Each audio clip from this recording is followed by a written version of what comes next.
This is Africa.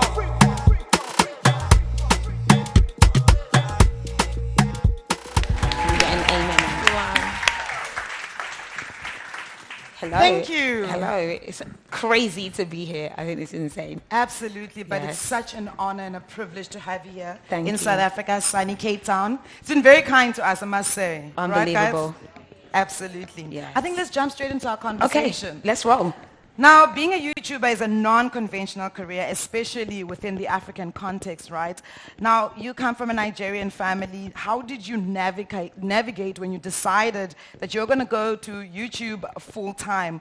There was no conversation. I did not tell my parents. They didn't know that I had left my job. And then eventually I just said, I'm just transitioning.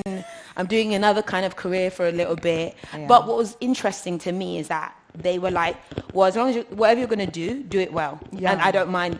They didn't mind actually that I had transitioned into a new career. And sometimes they're not going to get it, but when they see the checks and they Yes. see, my child is doing okay, then they'll be proud. This is Africa. What would you say makes for a great creator and brand partnership? I mean, for me, it's definitely the check is important. Like, what's the value of this deal? Like, how much are we paying? How much work do I have to do? But I do always think about, like, how aligned is this brand with where I want to go? Does it help me with my positioning? Is it a great team? Is it something that is going to add value to me as a person and actually as a brand? Sometimes we do get the opportunities to get a brand deal, but it doesn't necessarily have a monetary incentive to it. And you spoke about when you started off, you were taking a couple of those, like, what do you call them, trade-offs, right? Yeah. So how important is that for a creator, and when should they say, okay, enough is enough now?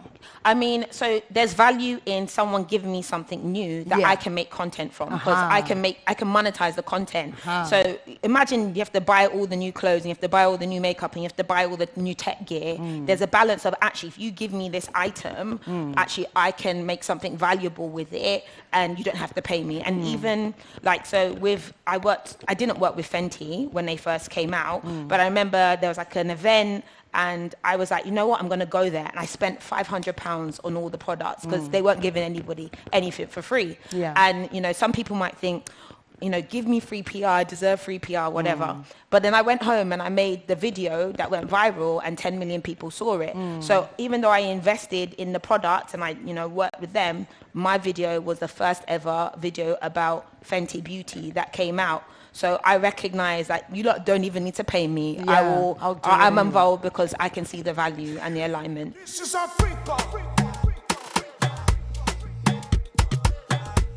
I mean, I think for me, it's about new eyes, new audiences. Like I can connect with another, Nigerian, UK beauty fashion influencer, but our audience is the same. Yeah. But if I collaborate with some girl in China about something else, now these are new eyes that don't know me, and they're going to see me, and they're going to then be part potentially of my audience if they like me. So I try to look for something that's completely different to what I am in a way. Or like, I do beauty. Okay, working with someone who creates in food would be a really cool way to kind of do something of interest and is different and valuable. This is Africa.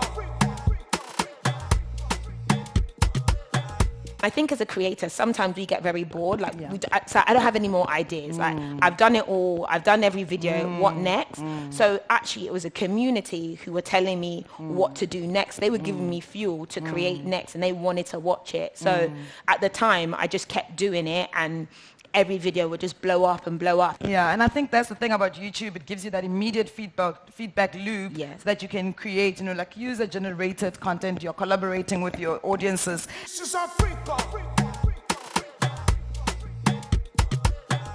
I've seen old creators get caught up in, this is how I've done it and this is what it is. But the market is changing. So you do have to be able to keep up. And if the platforms are asking for short form, test it, try it, see what works.